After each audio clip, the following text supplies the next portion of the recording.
চট্টগ্রাম শিক্ষা বোর্ডের অধীনে এবার এসএসসি দাখিল এবং সমমান পরীক্ষায় মোট ১,৪০,৯২৭ জন শিক্ষার্থী অংশ নিয়েছেন। এর মধ্যে চট্টগ্রাম জেলায় পরীক্ষার্থীর সংখ্যা ৯৯,০৯৫ জন। আমাদের সহকর্মী এরই মধ্যে প্রণবেশ চক্রবর্তী যুক্ত হয়েছেন। আমরা তার কাছ থেকে এই চট্টগ্রাম শিক্ষা বোর্ডের ফলাফলের আসলে কোনো খবর এরই মধ্যে তার হাতে এসে পৌঁছেছে কিনা জানবো। প্রণবেশ, কিছুক্ষণ আগেই এসএসসি এবং সমমানের পরীক্ষার ফলাফল প্রকাশিত হয়েছে। আপনি যেই এই মুহূর্তে শিক্ষা বোর্ডের অধীনে যেই স্কুল বা কলেজে অবস্থান করছেন, সেখানে শিক্ষার্থী অভিভাবক তারা এসেছেন কিনা বা ফলাফলও আসলে এই কেন্দ্রে এসে পৌঁছেছে কিনা সেই সম্পর্কে জানাবেন।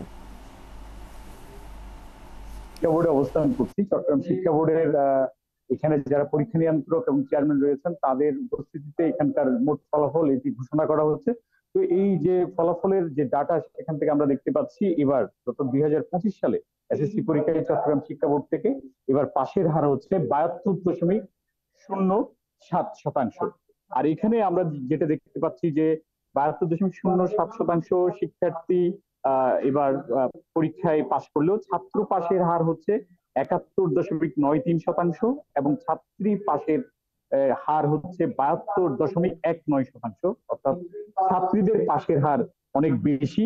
আর আমি যদি একটু এখানে দেখি যে জিপিএ 5 কত পেয়েছে, এই বছর মোট জিপিএ 5 প্রাপ্ত ছাত্রছাত্রীর সংখ্যা হচ্ছে ১১,৮৪৩ জন।